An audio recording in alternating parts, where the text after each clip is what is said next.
नमस्कार, मैं अविनाश काकड़े। हम आपसे चर्चा करेंगे इस वक्त कि क्या हमें शब्दों के अर्थ समझ में आते हैं? क्या हम शब्दों को समझते हैं? मैं इसलिए पूछ रहा हूँ क्योंकि कुछ तो प्रॉब्लम है।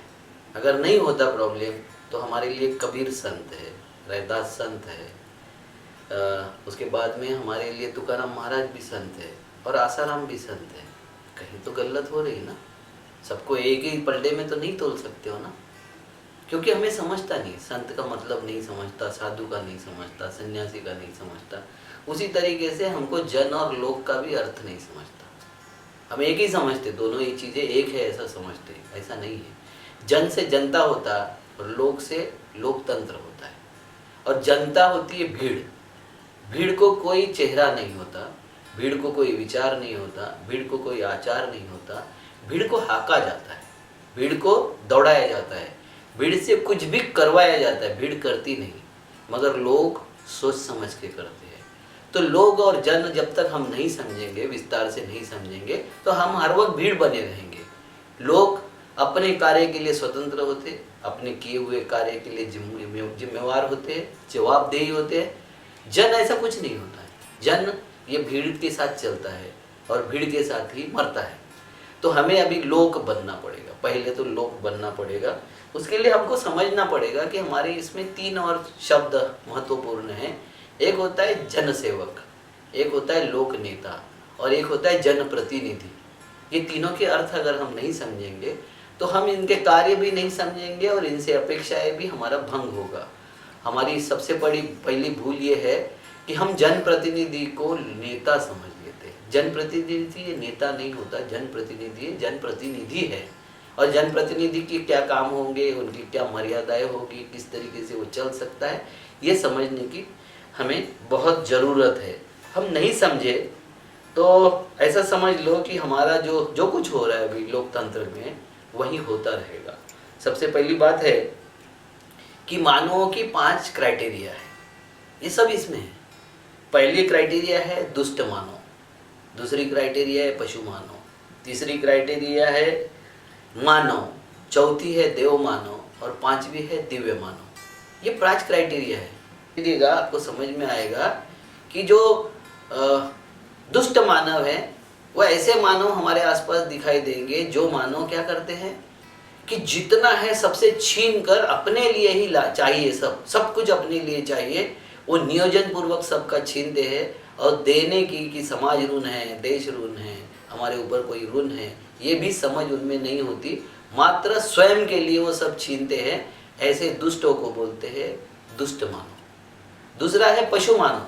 पशु को आपने समझा होगा। पशु कैसा होता है कि पशु उसको जितना पेट भरने के लिए चाहिए उस वक्त तक वो सब कुछ करता है। वो पेट भर गया उसका कि फिर वो चिंता नहीं करता, फिर उसका क्या होगा, कैसे होगा, वो सब चीज़ का उसकी कभी चिंता नहीं करता। वो संग्रहण नहीं करता, स्टोर नहीं करता।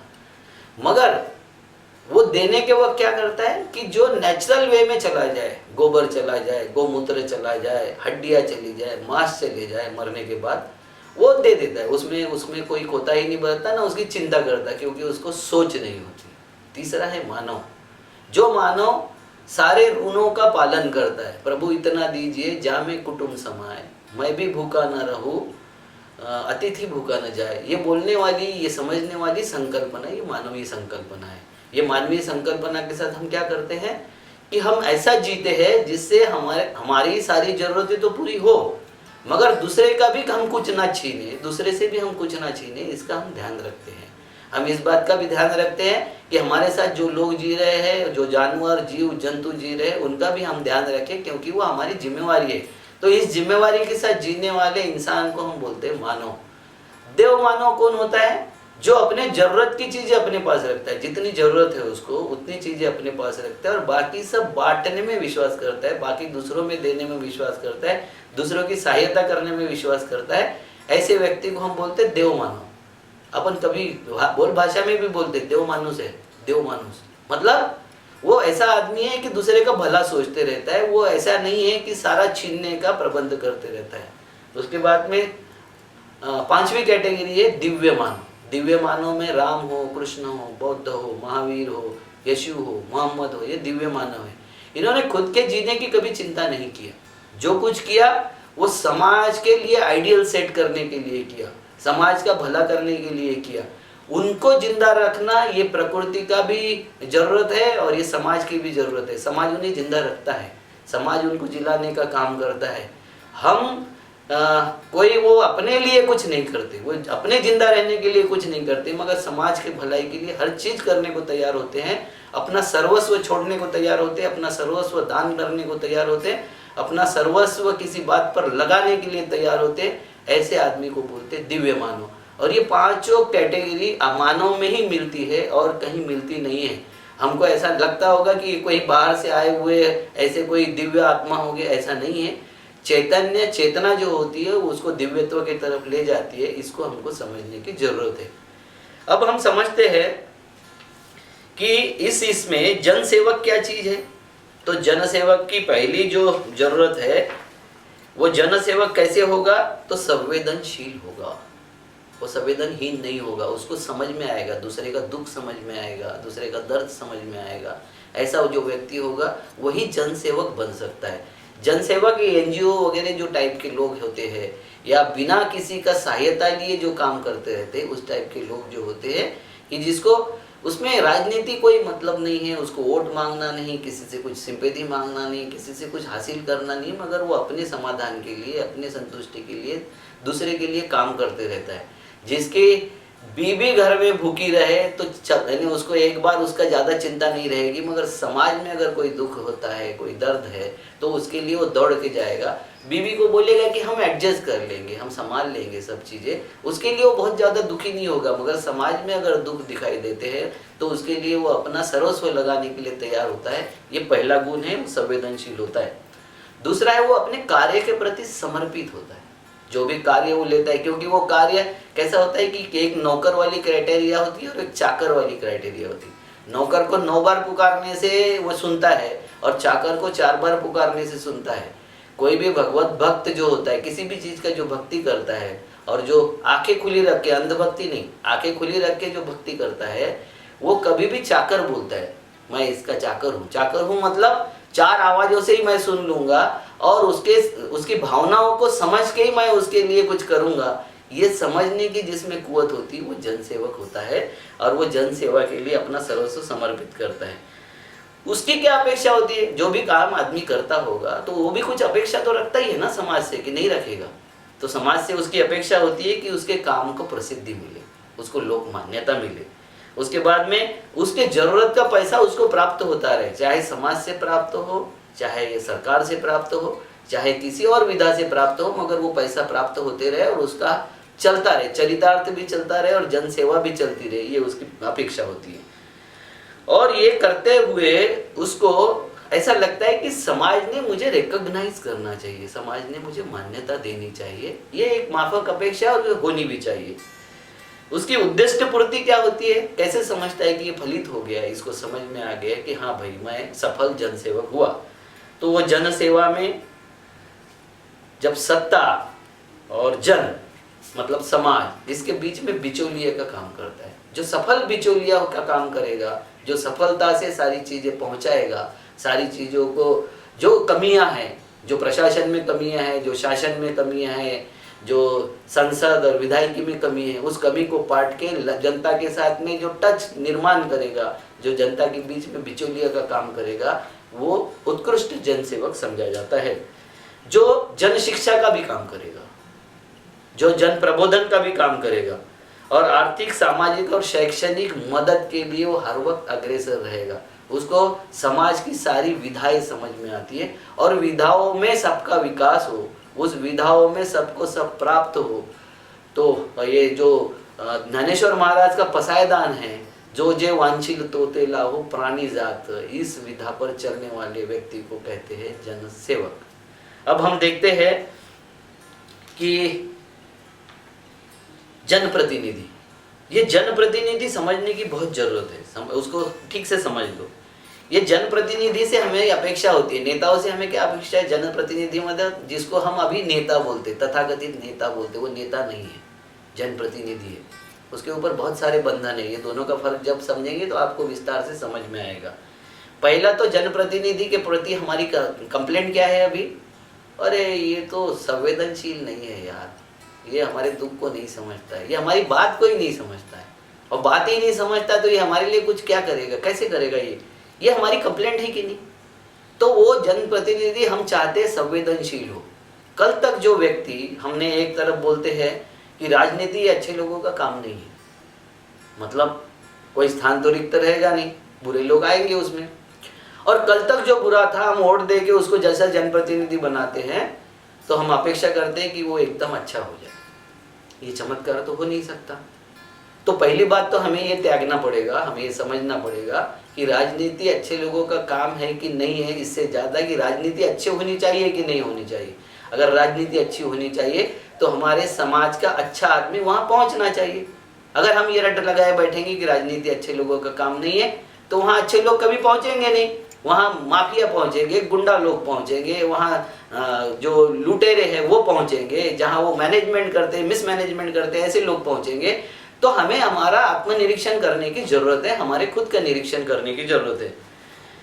उसके पास में समझ की कमी होती है, क्योंकि उसको समझना ही नहीं है कुछ। उसको एक ही बात समझना है कि मुझे टिकट कैसे मिलेगा, मेरी पार्टी मुझे पद कैसा देगी, मुझे टिकट कैसे मिलेगा।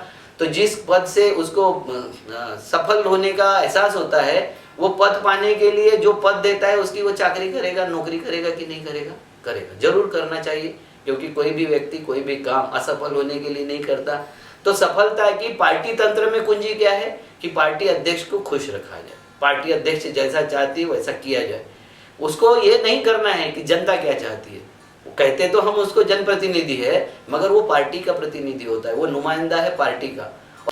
पार्टी क्या चाहती है, तो पार्टी के अध्यक्ष जो चाहता है वो पार्टी चाहती है। अध्यक्ष क्या चाहते हैं, तो पार्टी मजबूती से चले।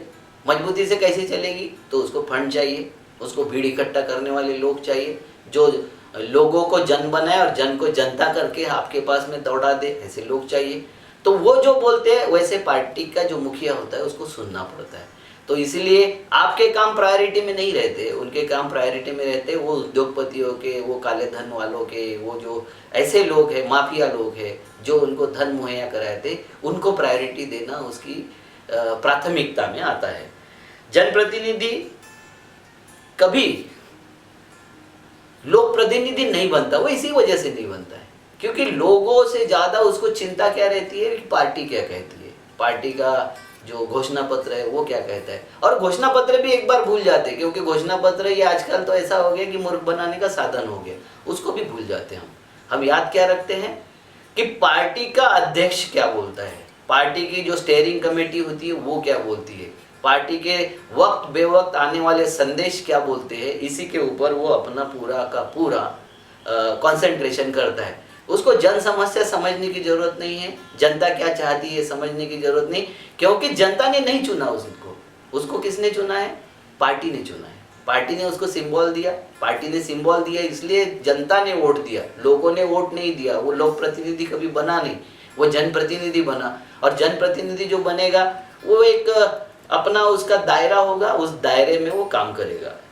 उसकी अपेक्षा क्या होती है कि मुझे वोट के लिए काम करना है। वो हर एक उसका काम किसके लिए समर्पित होगा कि मुझे भविष्य में आने वाले चुनाव में वोट कौन दे सकते हैं। अब वोट उसको अगर पोलराइजेशन करके मिलते हैं, धर्मवाद में झगड़े लगा कर मिलते धर्मों में, तो वो धर्मवाद फैलाएगा। उसको अगर लगता है कि जाति जाति में झगड़े फैलाने से मिलेगा तो वो जातिवाद करेगा। उसको लगता है कि पैसे बांटने से वोट मिलते हैं तो वो करप्शन करेगा। ये बिल्कुल समझ लो, क्योंकि असफल होने के लिए कोई कुछ काम नहीं करता। तो वो क्या क्या करेगा कि वोट के लिए सारे काम समर्पित होंगे उसके। वो क्या करेगा, दूसरी बात क्या करेगा, समूहों को प्रलोभित करने के लिए झूठे सही कोई भी वादे करेगा। वो वादे पूरे करने का कोई उसका इरादा नहीं होता, वो वादे करेगा। जब भी बोलेगा मैं ये कर दूंगा वो कर दूंगा। एक छोटा सा उदाहरण है कि एक जगह एक नेता गया और उसने बोला कि आपके यहाँ की गांव की नदी में मैं पुलिया बना दूंगा। एक लड़का खड़ा हुआ, अरे भैया हमारे गांव में तो नदी ही नहीं है। तो उस नेता ने कहा मैं नदी बिला दूंगा। ये ऐसे जो वादे होते हैं, ये वादे उसके लिए होते हैं कि मुझे उस वक्त वोट मिल जाए, बाकी बाद में मुझे नहीं पता क्या होने वाला है, कैसे होने वाला है। ये जो काम है वो उसके लिए करता है। दूसरा, वो उसको पता अगर है कि कि पैसे बांटने से वोट मिलते हैं, दारू बांटने से वोट मिलते हैं, तो वो पैसे कमाने के लिए किसी भी स्तर पर जाने को तैयार होता है, वो जाता है। कई दो लोग आपने देखा होगा टीवी पे आके बोले कि पैसा मानो खुदा तो नहीं है मगर खुदा से कम भी नहीं है। एक सांसद ये बोल सकता है क्योंकि उसको पता है कि पैसे का उस राजनीति में जनप्रतिनिधि बनने में कितना बड़ा योगदान और महत्व है। उसका उद्देश्य क्या होता है? मात्र सत्ता प्राप्ति, वोट प्राप्ति होता है, सत्ता प्राप्ति उद्देश्य होता है। और सत्ता ये उसके लिए साध्य है, अंतिम साध्य। तो सारे काम उसके समर्पित किसके लिए रहेंगे? उस सत्ता के लिए समर्पित रहेंगे। वो जो कुछ भी करेगा, कभी वो ये नहीं करेगा कि जन की, लोगों की भावना के अनुरूप काम करना, नहीं। उसको सत्ता पाने के लिए जो कुछ करना है वो सब करने के लिए वो आतुर रहता है, उतावला रहता है। वैसा जैसा पैसा, टिकट और पद, ये माफिया, उद्योगपति और पक्ष प्रमुखों को वो लॉयल रहता है। ये तीनों चीजें उसको कहाँ से मिलती है? पैसा कहाँ से मिलता है? माफियाओं से मिलता है, उद्योगपतियों से मिलता है। और उसको टिकट कहाँ से मिलती है? पार्टी प्रमुख से, पार्टी मुखिया से मिलती है। पद कहाँ से मिलता है? पार्टी प्रमुख और पार्टी मुखिया से मिलता है। तो उसके लिए वो समर्पित रहता है, उसके लिए वो सारे काम करता है। और उसके लिए क्या क्या करता है वो? ये सब हासिल करने के लिए वो जातिवाद फैलाता है, वो धर्मवाद फैलाता है, वो भाषावाद फैलाता है, वो प्रांतवाद फैलाता है, वो वाद फैलाता है और विवाद फैलाता है। सारी चीजें वो करता है, वाद विवाद सब फैलाने का काम वो करता है।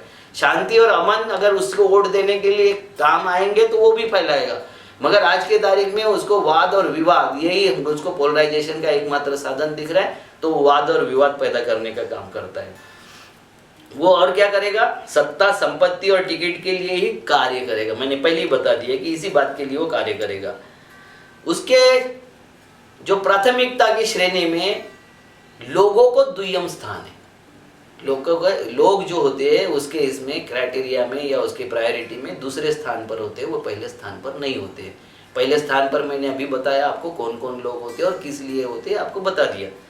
उसी तरह ये क्या करेगा? ब्रेड बांटेगा। जब भी कोई भूखा दिखाई देगा उसको जाके रोटियां देगा, उसको जाके खाना खिलाएगा। जो कोई नंगा भूखा दिखेगा उसको कपड़े देगा। ये सब चीजें बांटेगा। वो कभी ये बनाना या उसकी जिंदगी भर के लिए समस्या निवारण हो जाए इसलिए काम नहीं करेगा। हमारी राजनीति की ये खामी है कि नहीं बहुत बड़ी, कि पूर्णकालिक जो उपाय योजना हो सकती है वो करने के लिए कभी भी हमारे जनप्रतिनिधि तैयार नहीं है। हमारे किसानों की समस्या 30-40 सालों से जो जैसी की वैसी है। किसान चाहते हैं कि उनको सपोर्ट का जो प्राइस है वो उनके लागत मूल्य पर मिले। एक तरफ नेता उसको, ये जो जनप्रतिनिधि नाम का नेता है, वो उसको किसान गांव में जाके बताता है कि मैं तुझे जितना तेरा प्राइस अभी जा रहा है उससे दुगना प्राइस दूंगा। और शहर में आके वही नेता बोलता है, देखना मैंने कुछ भी बोला होगा, मैं इसके दाम नहीं बढ़ने दूंगा। आपने देखा होगा मुंबई और दिल्ली जैसे शहरों में प्राइस लिस्ट लगी होती है। 5 साल के पहले ये दाम था गेहूं का, चावल का, इसका उसका, दाल का, तेल का, हमने बढ़ने नहीं दिया। अब जब बढ़ने नहीं दिया, एक तरफ वो इधर बोल रहे हैं कि बढ़ने नहीं दिया, उधर जाके वो बोलते हैं कि हम इसको दुगना करेंगे। तो ये दोनों तरफ झूठ बोलते हैं। दोनों तरफ झूठ बोलना उनकी बाध्यता है, उनकी मजबूरी है, क्योंकि वोट दोनों तरफ के चाहिए। इसलिए वो इस तरीके का झूठा प्रसार और झूठी बात करते हैं।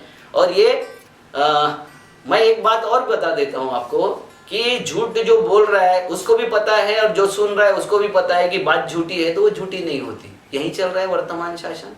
इसी तरीके से वर्तमान शासन चल रहा है कि जितना झूठ बोल सकते हो उतना झूठ बोलो, जितना बरगला सकते हो उतना बोलो। चाहे वो पैकेज की बात हो, चाहे और किसी की बात हो।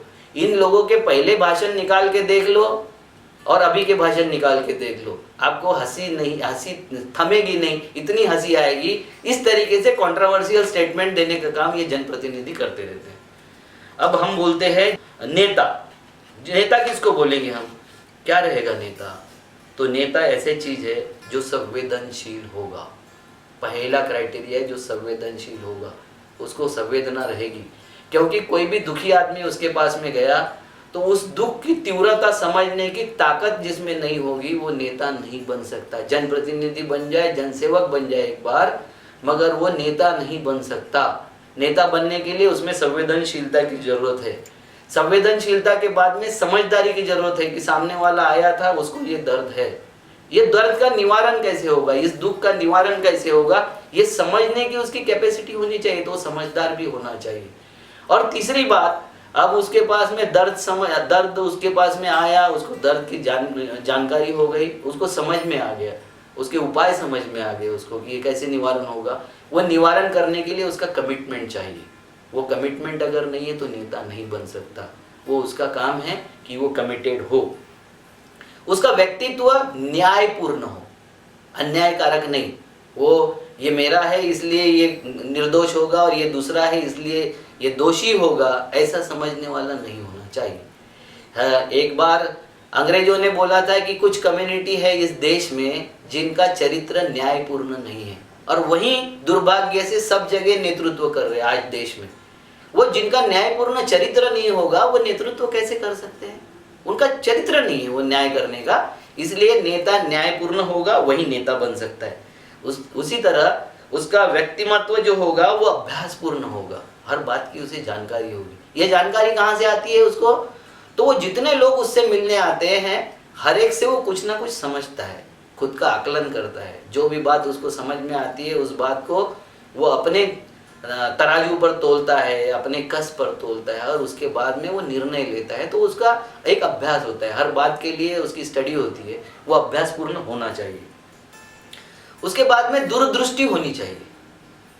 भविष्य में क्या होने वाला है, कौन से संकट आने वाले, वो संकट की तीव्रता क्या होगी, ये समझने की और समझाने की ताकत उसमें होनी चाहिए, ये आकलन उसको आना चाहिए। उसकी दिव्य दृष्टि होनी चाहिए, आसपास आने वाले लोगों में से कौन आदमी कैसा उपयोगी है, किस तरीके का उपयोग इसका किया जा सकता है। छत्रपति शिवाजी महाराज इसका बहुत उत्कृष्ट उदाहरण है।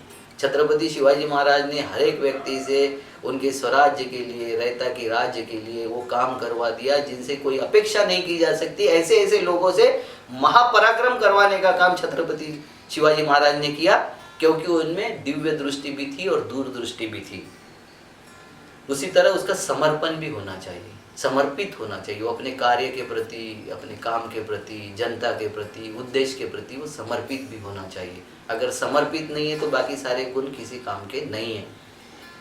उसके बाद उसको गुणग्राहकता तो होनी चाहिए, ये तो मैंने पहले बता दिया कि वो गुणग्राहक होना चाहिए, जिसमें जो गुण है उस गुणों का सदुपयोग करने का काम उसने करना चाहिए, उसको मार्गदर्शन देना चाहिए।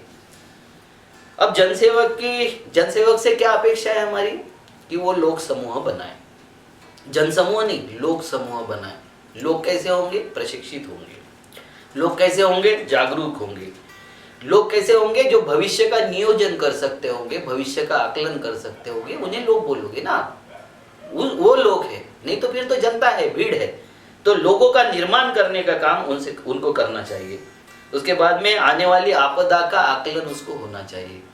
वह आपदा के बारे में सबको सचेत करना चाहिए कि ऐसा करो नहीं तो ऐसा हो जाएगा, भविष्य में ये संकट आ जाएगा, भविष्य में इस तरीके से आपके साथ हो सकता है, ये घटना और दुर्घटना आपके साथ घटित हो सकती है। ये बताने के लिए उसको ये नहीं सोचना है कि इससे लोग बुरा मान जाएंगे, प्रशासन बुरा मान जाएगा, कोई और बुरा मान जाएगा, इसलिए वो सच बोलने से चुप नहीं रहेगा। तो उसको भविष्य के आकलन के साथ साथ सच बोलने की क्षमता भी उसमें होनी चाहिए, ये बहुत जरूरी है। और उसके बाद में अगर आपदा आ गई, उसके बाद भी आपदा आ गई, तो आपदा में जो लोग फंसे हैं उसके निवारण के लिए उपाय योजना भी उसके दिमाग में पहले से ही होना चाहिए। पहले ही उसका नियोजन उसने करना चाहिए कि आपदा आई तो आपदा निवारण के उपाय क्या हो सकते हैं, ये समझने का काम भी उस नेता का होता है। वह एक अच्छा मार्गदर्शक होता है, सच बोलने वाला होता है। उसके लिए सत्ता